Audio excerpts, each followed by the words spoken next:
Hello শিক্ষার্থী বন্ধুরা, কেমন আছো তোমরা? সহজ পাঠশালাতে তোমাদের আবারও স্বাগতম। তো এই পর্বে আমি তোমাদের তৃতীয় শ্রেণীর আমার বাংলা বইয়ের পাঠ ১০ বাক্য পড়ি ও লিখি এই পাঠটি নিয়ে আলোচনা করব।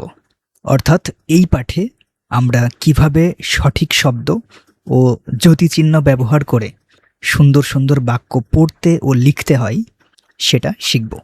আচ্ছা, তোমরা কি জানো আমরা যখন কারোর সাথে কথা বলি বা মনের ভাব প্রকাশ করি তখন আমাদের গলার স্বর বা কথার ধরন কেমন হয়? আমরা যখন কাউকে প্রশ্ন করি তখন আমরা একভাবে কথা বলি, আবার যখন আমরা কোনো সুন্দর জিনিস দেখে অবাক হই বা আনন্দে লাফিয়ে উঠি তখন আমাদের গলার স্বর অন্যরকম হয়ে যায়। এটা কি তোমরা কখনো খেয়াল করেছো? তো লেখার সময় এই যে অবাক হওয়া বা আনন্দ বোঝাতে বাক্যের শেষে বিশেষ চিহ্ন ব্যবহার করতে হয়, আবার প্রশ্ন করার সময় প্রশ্নবোধক চিহ্ন ব্যবহার করতে হয়। তো আশা করি তোমরা বুঝতে পেরেছ যে কথা বলার ধরন অনুযায়ী যতিচিহ্ন কেন জরুরি।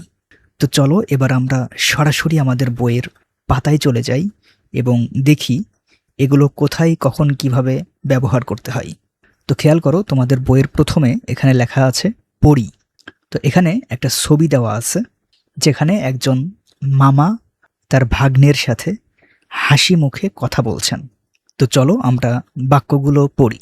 তো প্রথমে যেই শব্দটা আছে মামা, এবং এখানে দেখো বাক্য আছে মামা আপনি কেমন আছেন। তো খেয়াল করো তোমরা, এখানে মামা শব্দটি ব্যবহার করে একটি প্রশ্ন করা হয়েছে।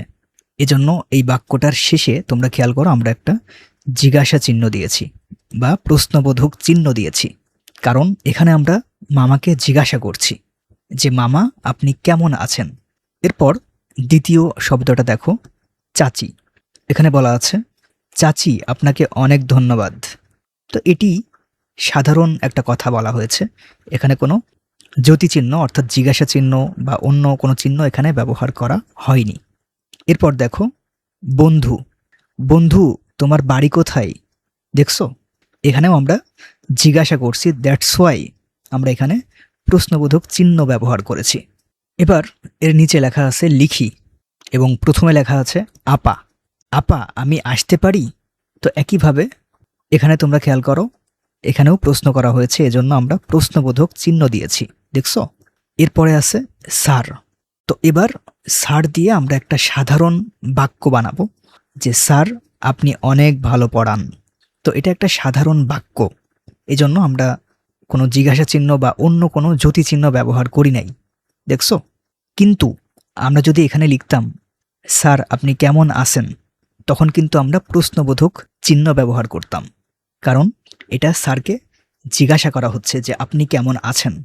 এরপর ৩ নম্বরটা খেয়াল করো ফুফু। তো ফুফু দিয়ে আমরা লিখতে পারি যে ফুফু আপনি কবে আসবেন। তো এখানেও দেখো আমরা জিজ্ঞাসা চিহ্ন ব্যবহার করেছি, কারণ এটা আমরা ফুফুকে জিজ্ঞাসা করছি যে আপনি কবে আসবেন, প্রশ্ন করছি। চলো এবার আমরা নিচের অংশে যাই। তো এখানে চমৎকার একটি সকালের ছবি দেখতে পাচ্ছি, সূর্য উঠেছে, কৃষক মাঠে যাচ্ছেন। তো চলো পড়ি এখানে কি লেখা আছে। তো কি শব্দ দিয়ে আমরা একটা বাক্য দেখছি, কি সুন্দর সকাল। তো দেখো এখানে কি শব্দটি দিয়ে সকালের সৌন্দর্য দেখে আমরা অবাক হওয়া বুঝিয়েছি, এজন্য বাক্যটির শেষে আমরা একটা বিস্ময়সূচক চিহ্ন ব্যবহার করেছি।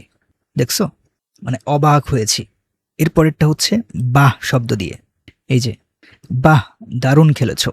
তো এখানে এই যে বাহ, এটা দিয়ে আনন্দ প্রকাশ করা হচ্ছে, বাহ দারুণ খেলেছো, এজন্য আমরা এই দুই জায়গায় বিস্ময়সূচক চিহ্ন ব্যবহার করেছি। এরপরে আছে আহা শব্দ দিয়ে, আহা ব্যথা পেলে বুঝি। তোমরা আমার পড়ার ধরনটা খেয়াল করো, আহা ব্যথা পেলে বুঝি আমরা এভাবে কিন্তু অনেককে বলি।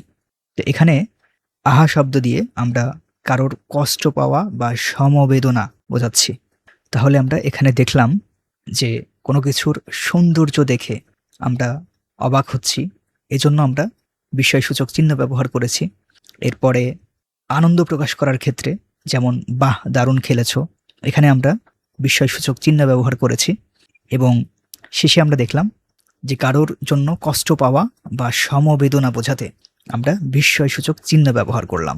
এরপরে নিচে দেখো লেখা আছে লিখি। তো এখানে কি শব্দ দিয়ে একটা দেওয়া আছে, কি দারুণ বৃষ্টি। বৃষ্টি দেখে আমরা খুশি হচ্ছি, আনন্দ পাচ্ছি, এজন্য এখানে আমরা বিস্ময়সূচক চিহ্ন ব্যবহার করেছি, দেখছো। এরপরে বাহ শব্দ দিয়ে আমরা এখানে লিখছি বাহ, বৃষ্টির দৃশ্যটা খুব সুন্দর। তো এখানেও দেখো আমরা বিস্ময়সূচক চিহ্ন ব্যবহার করেছি এবং লাস্টেও বিস্ময়সূচক চিহ্ন ব্যবহার করেছি। কেন করেছি বলো তো? হ্যাঁ, আনন্দ প্রকাশ করতে, কারণ বৃষ্টির দৃশ্যটা দেখে আমরা আনন্দিত হয়েছি। শেষে আছে দেখো আহা, আহা বেচারা পাখিটা বৃষ্টিতে ভিজে যাচ্ছে। তো একইভাবে এখানে খেয়াল করো, একটা পাখির জন্য আমরা সমবেদনা জানাতে বা কষ্ট বোঝাতে বিস্ময়সূচক চিহ্ন ব্যবহার করেছি, দেখছো। তো দেখলে তো শিক্ষার্থীরা, কত সহজেই আমরা আনন্দ, কষ্ট বা অবাক হওয়া বোঝানোর বাক্যগুলো তৈরি করে ফেললাম। তো তোমরাও তোমাদের নিজেদের মতো করে বাক্য বানিয়ে তোমাদের বইয়ের এই ফাঁকা ঘরগুলো পেন্সিল দিয়ে পূরণ করে ফেলবে। আর এই ক্লাসটা তুমি কতটুকু বুঝতে পারছো, এটার টেস্ট হিসেবে তোমরা এই ভিডিওর কমেন্ট বক্সে এই ধরনের 2-3টা বাক্য লিখে কমেন্ট করো। আমি দেখতে চাই কোনো নির্দিষ্ট একটা বাক্যের ক্ষেত্রে তোমরা জ্যোতিচিহ্নগুলো সঠিক জায়গায় ব্যবহার করতে পারছো কিনা। তো তোমরা ঝটপট কমেন্ট করে দাও। তো আমাদের আজকের ভিডিও এই পর্যন্তই। আশা করি তোমরা এই ক্লাসটি অনেক অনেক উপভোগ করেছো এবং বুঝতে পেরেছো যে আনন্দ, দুঃখ বা প্রশ্ন বোঝাতে কিভাবে সঠিক বাক্য লিখতে ও পড়তে হয়। তো এই পরের ভিডিওতে আমরা এই বইয়ের পরবর্তী পাঠ নিয়ে আলোচনা করব ইনশাআল্লাহ। ভিডিওটি ভালো লাগলে অবশ্যই একটা লাইক দিও। আর চ্যানেলটি যদি এখনও সাবস্ক্রাইব করে না থাকো, তাহলে দ্রুত সাবস্ক্রাইব করে বেল বাটনে একটা চাপ দিয়ে রাখো। আর তোমাদের কোন কোন সাবজেক্টের জন্য ক্লাস প্রয়োজন সেটাও চাইলে আমাদের ভিডিওর কমেন্ট বক্সে লিখে দিতে পারো। সবাই ভালো থাকো, আল্লাহ হাফেজ। আমাদের এই শিক্ষামূলক কাজকে সাপোর্ট করতে এবং ভিডিওর মান আরও উন্নত করতে তোমরা চাইলে স্ক্রিনে দেওয়া বিকাশ, নগদ বা রকেট নাম্বারে ডোনেট করতে পারো। তোমাদের দেওয়া মাত্র 1 টাকা অনুদানও আমাদের জন্য অনেক বড় উৎসাহ। সবাই ভালো থাকো, সুস্থ থাকো, আল্লাহ হাফেজ।